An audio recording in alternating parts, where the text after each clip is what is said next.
वैशाली का लोग दो दो एमपी एमएलए रह करके नहीं करा सके। क्रेडिट की बात करते हैं, काम तो कुछ नहीं है। 3 दिवसीय 46वां दौरा, 48वां दौरा, 56वां दौरा, एक दिन आने में, दूसरा दिन बख्तियार घर पर आराम करने में, तीसरा दिन राजधानी से लौट जाने में, कि आज तक सिमरी बख्तियारपुर में आरईओ का कार्यालय स्वीकृत होने के बाद कार्यालय नहीं खुला, और कार्यालय खुला तो किसी को पता भी नहीं है। आज तक एग्जीक्यूटिव बैठता नहीं है, एसडीओ बैठता नहीं है, ओवरसियर बैठता नहीं है। विकास क्या होगा? 21 साल जो पूर्व सांसद है, 21 साल एमएलए एमपी और मंत्री रहे, एक सार्वजनिक काम बता दे, एक सार्वजनिक काम। और एमपी एमएलए के द्वारा पोषित, उसकी पैरवी पर ठेकेदार को दिया गया काम कैसा होगा? हम तो कहा कि वो लेटर आप निकलवा के हमको दे दीजिए तो वो ऑफिस वहां खुलेगा। कोई जनप्रतिनिधि का औकात नहीं है उसको रोक लेगा। कि जो ठेकेदार एमएलए के द्वारा पोषित है, पूर्व सांसद के द्वारा पोषित है, वो जो कहता है, वो लिखाता है, पैड पर लिख के देता है, उस पर ये लोग दस्तखत करते हैं।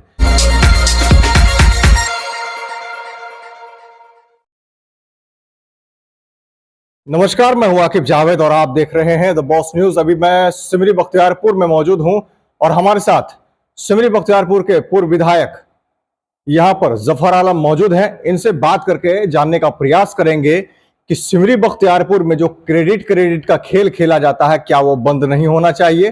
क्या डेवलपमेंट पर सभी जनप्रतिनिधियों को ध्यान नहीं देना चाहिए? क्या सिमरी बख्तियारपुर को उच्च पटल पर ले जाने के लिए सभी को एक साथ आकर के विकास का कार्य नहीं करना चाहिए? क्या यहां पर जो डेवलपमेंट होता है उसका क्रेडिट लेना क्या जरूरी है हर किसी को? तो यही सब चीजों पर हम बात करने का प्रयास करेंगे इनसे, और क्या कार्यकाल रहा इनके ऊपर भी इनसे हम बात करेंगे। सर, क्या कहना चाहते हैं जिस तरह से सिमरी बख्तियारपुर में क्रेडिट का खेल खेला जाता है कि हमने ये कराया, हमने वो कराया, क्या ये सब चीज बंद नहीं होना चाहिए क्या सर? मुझे तो लगता है कि कुछ कराया ही नहीं, सिर्फ क्रेडिट ही ले रहा है।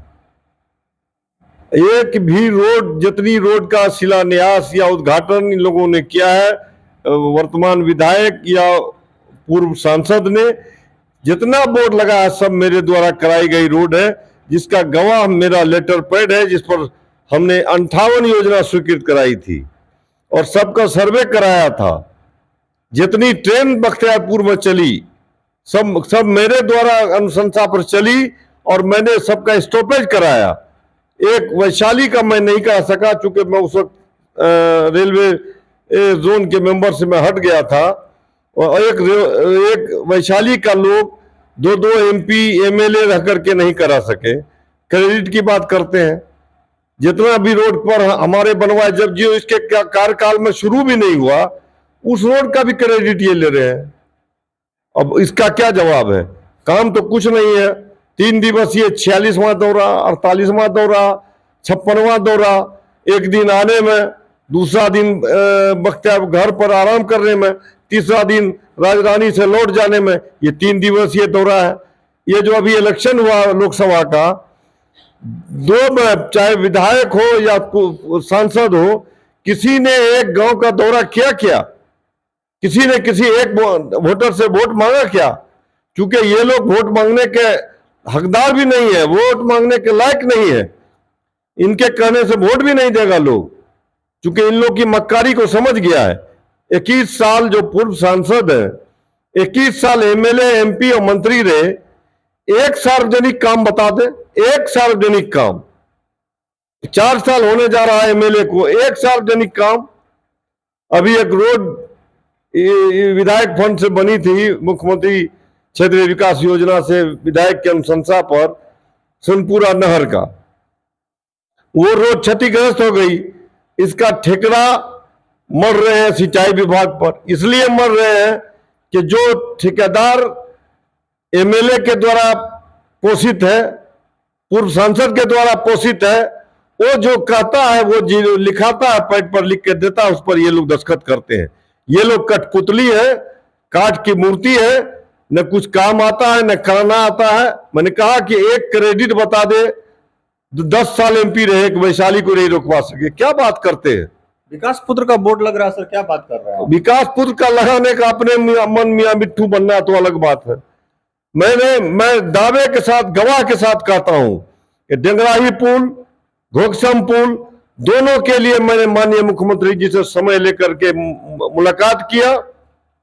मुझे तारीख याद है 28 दिसंबर को लगभग 8 बजे रात में, और उस वक्त तत्कालीन सिंचाई मंत्री माननीय संजय झा जी बैठे हुए थे, मनीष वर्मा जी बैठे हुए थे, और मुझसे मुख्यमंत्री जी ने कई सवाल किए कि साहब पुल जो बहुत बन गया कोसी में। मैंने कहा जी आपके आशीर्वाद से 2 भागलपुर में बना, 2 सुपौल में और 1 बलुआहा में बना है।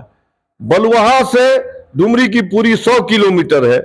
खगड़िया और सहरसा जिला का 8 पंचायत उससे प्रभावित है, 5 लाख की आबादी प्रभावित है। तो माननीय मुख्यमंत्री जी ने कहा कि ज्यादा पुल बनवाइएगा तो बांध टूट जाएगा। तो मैंने कहा मुख्यमंत्री जी मार्च अप्रैल में तो कोसी नदी में लोग पैदल पार होता है।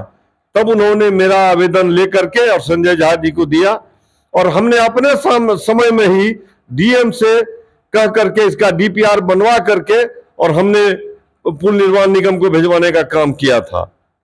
कोई सड़क हो आप बता दीजिए जिसमें इन लोगों ने कुछ काम कराया हो। ये नहर वाली सड़क आपने पुरैनी तक बनवा दिया सर। नहर वाली सड़क में पूछिए, उन्हीं के आदमी लोगों ने हमारे बेटा ने जा करके उसका सर्वे कराया, और उस समय कराया जिस दिन गफूर साहब की डेड बॉडी लाने में गया था, उस दिन सर्वे कराया।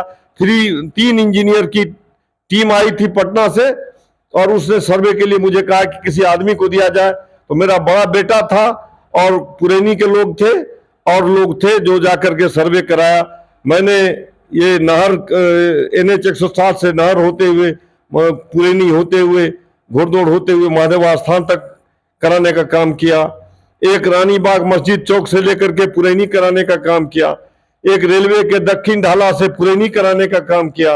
एक घोड़दौड़ से लेकर के डेनिया टोला तक कराने का काम किया। एक उस रोड से लेकर के गुरगामा कराने का काम किया। एक फिंसा ढाला से गुरगामा गांव कराने का काम किया।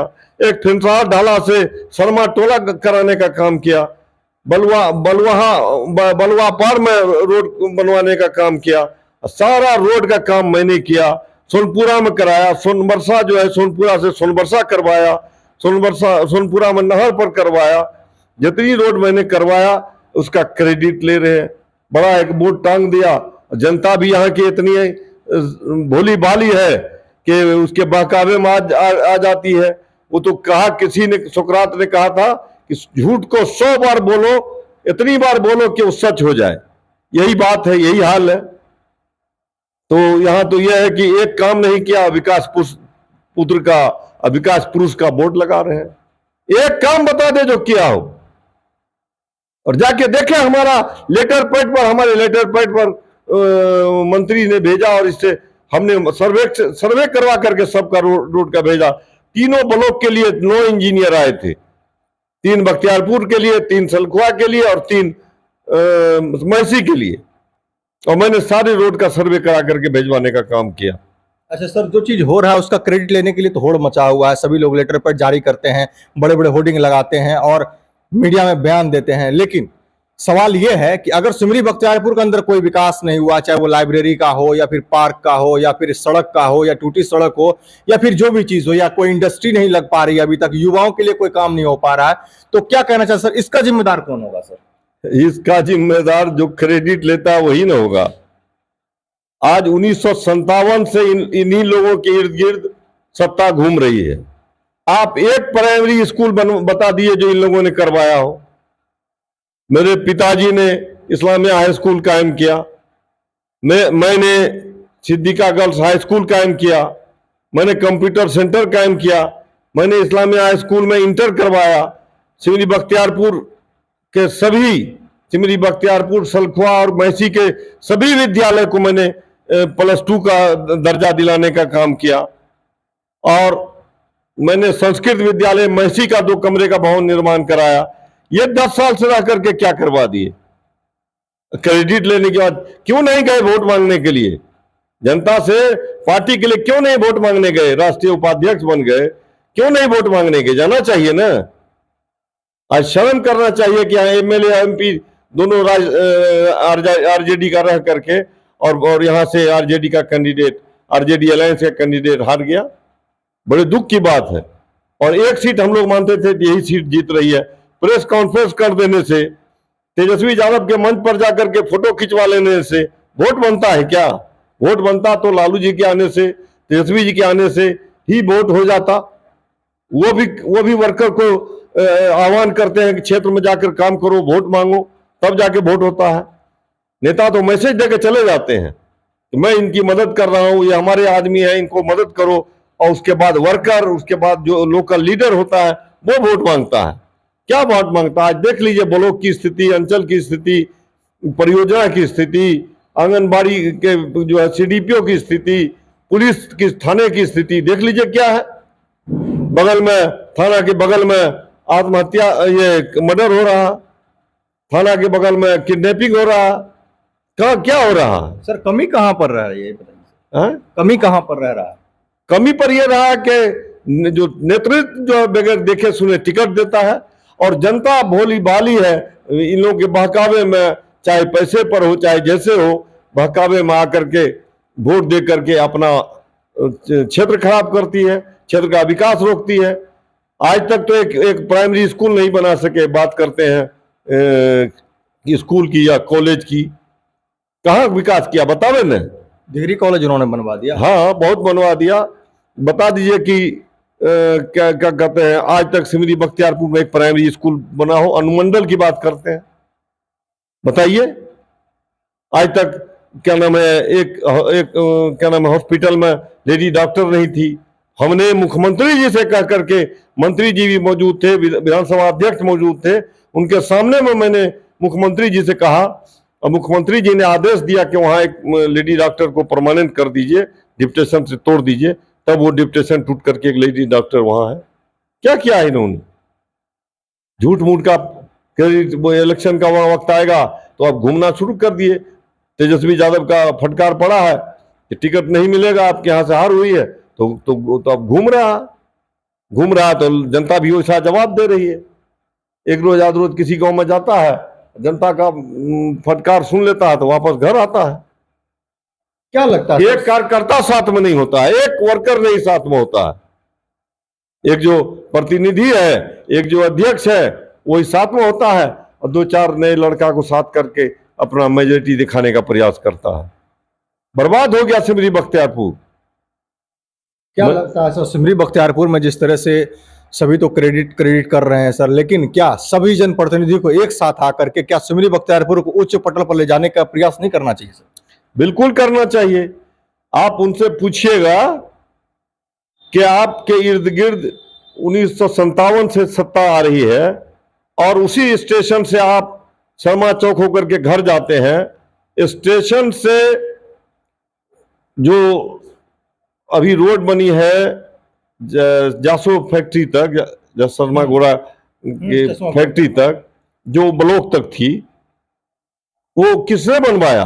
और एक बार नहीं, 1999 में भी मैंने बनवाया था, 98 में, और एक अभी बनवाया मैंने। मेरे लेटर पैड पर है, जाके देख ले जिसको देखना हो। नहीं, वो तो उद्घाटन आपने भी किया था, वो तो मेरे लेटर पैड पर है, और जब मैं वार्ड मेंबर भी नहीं था तब मैंने सम्राट चौधरी जी से कह के बनवाया था।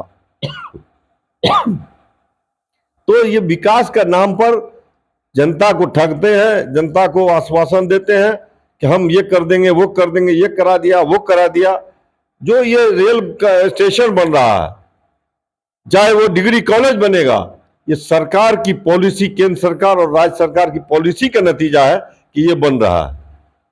सर एक आप ही के सहयोगी हैं सर, पूर्व विधायक जी हैं डॉक्टर अरुण कुमार यादव, उनसे जब हमने बात किया था तो उन्होंने साफ तौर पर कहा था कि हमारे साथ गाड़ी में आप बैठिए, और जहां जहां इन लोगों ने बड़ा बड़ा बोर्ड लगाया है वो सारी सड़कें टूटी हुई है। क्या सर इस पर जनप्रतिनिधि ध्यान नहीं देना चाहिए कि मेरा ठेकेदार क्या कर रहा है, मेरा ठेकेदार कैसा सड़क बना रहा है, उसको जांच किया जाए, उसको देखा जाए कि क्या सही है नहीं है, विकास का काम हो रहा है कि नहीं हो रहा है? क्या सर इस पर आंख बंद करके, मतलब ऐसा क्या दिक्कत है सर? पत्रकारिता आप करते हैं, आप बॉस न्यूज चलाते हैं, तो आप गंभीरता से सब कुछ चीज को ध्यान दीजिए, उसके गहराई में जाइए कि आज तक सिमरी बख्तियारपुर में आरईओ का कार्यालय स्वीकृत होने के बाद कार्यालय नहीं खुला, और कार्यालय खुला तो किसी को पता भी नहीं है। आज तक एग्जीक्यूटिव बैठता नहीं है, एसडीओ बैठता नहीं है, ओवरसियर बैठता नहीं है।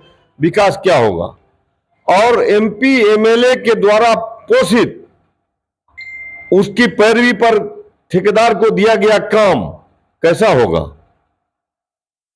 ये लोग ठेकेदार के पैरवीकार है, ठेकेदार को काम दिलाते हैं, और क्या जाने उनका क्या अंदर का मामला, ये तो नहीं हम बताते, लेकिन ये मामला कुछ न कुछ तो है जरूर जिससे सड़क नहीं बन पाती है। इन लोगों को सिर्फ अपना बोर्ड लगा देने से मतलब है, अपना नाम छपवा देने से अखबार में मतलब है, और रोड बने या जहन्नम में जाए उससे कोई लेना देना नहीं है। सर अभी आपने कहा, हमें भी अभी याद आ गया, बहुत अच्छी बात आपने कही सर, कि आरईओ विभाग का मामला जो है सर 20 सूत्री में भी उठा था सहरसा में।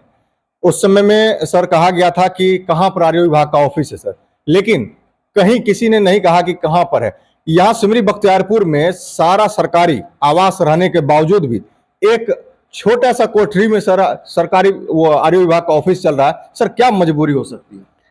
ये एग्जीक्यूटिव इंजीनियर की कमजोरी है, ये सुपरिटेंडिंग इंजीनियर आरईओ की कमजोरी है, और जनप्रतिनिधि का दबाव है।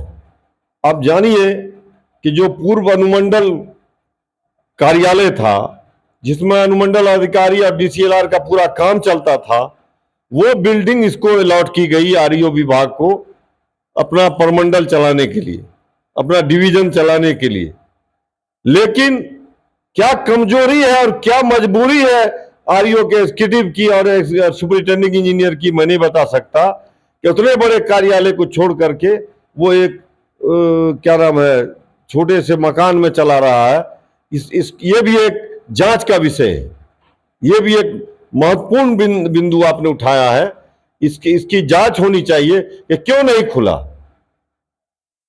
हम तो कहा कि वो लेटर आप निकलवा के हमको दे दीजिए तो वो ऑफिस वहां खुलेगा।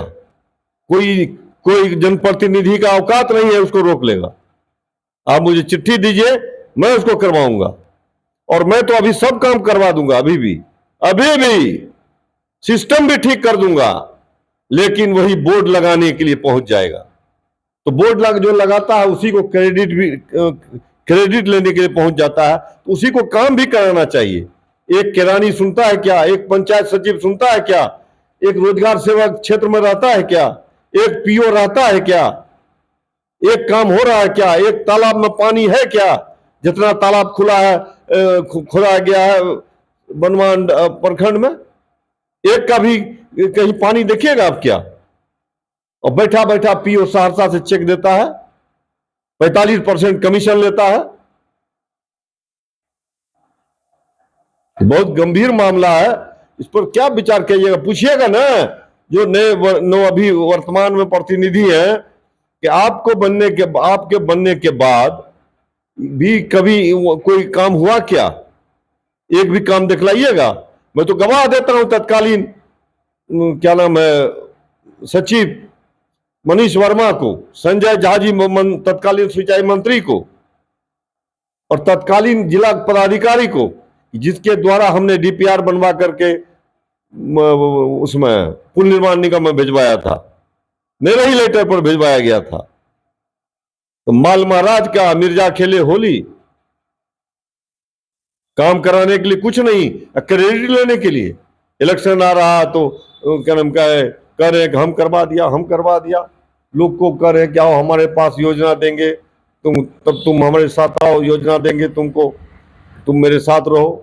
आदमी है नहीं, जर नदारत इसके टेटे, पता नहीं। लालू यादव थे तो परख के, जानबूझ करके, सबसे मिल करके, लोगों से राय मशवरा करके, हर गरीब अमीर को, कार्यकर्ता को बैठा करके उससे राय करते थे, तब टिकट देते थे। तेजस्वी जी तो किसी से मिलते ही नहीं है।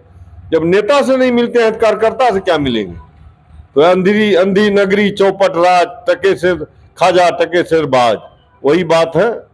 लालू जी का राज नहीं लौटेगा, क्योंकि लालू जी अपने नहीं है, और लालू जी के जब तक वो रहे तब तक बहुत मजबूती से उन्होंने किया। उन्होंने कभी एमपी एमएलए की टिकट में किसी तरह का भेदभाव नहीं किया, किसी तरह का कोई मतलब समझिए कि जो सिस्टम है वो सिस्टम इन्होंने नहीं अपनाया, इसलिए उनके राज्य में 15 साल तक सरकार बढ़िया से चली।